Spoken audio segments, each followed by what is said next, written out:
DJ Munna Kumar Usri घाट।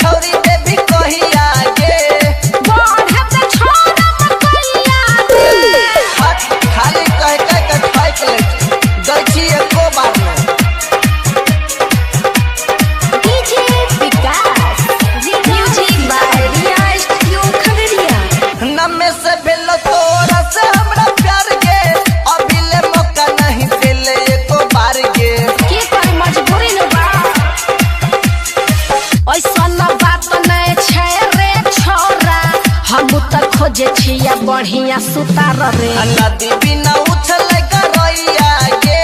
रखे न सबर के समैया रे होय छै नहीं बर्दाश्त कबले करबी हो वाला लरैया गे बोल न छौरी देवी कहिया गे बढ़े त छोरा मकैया रे बोल न छौरी देवी कहिया गे बढ़े त छोरा मकैया हे गे अब त मकई बढ़ गेले अब कहिया के देबी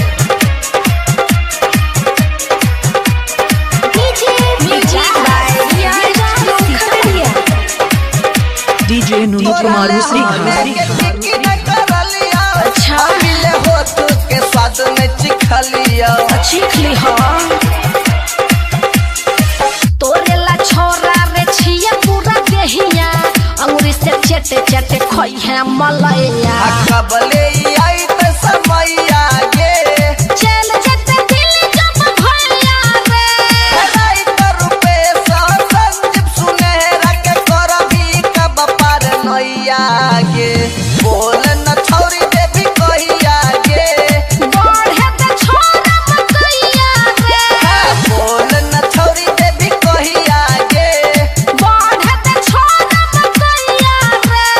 कहिया सधे लौ तोहरा से भेट नाही चिखैले मिठैया गे बोल न छौरी देवी कहिया गे बढ़े त छोरा मकैया रे बोल न छौरी देवी कहिया गे बढ़े त छोरा मकैया रे डीजे मुन्ना कुमार उसरी घाट।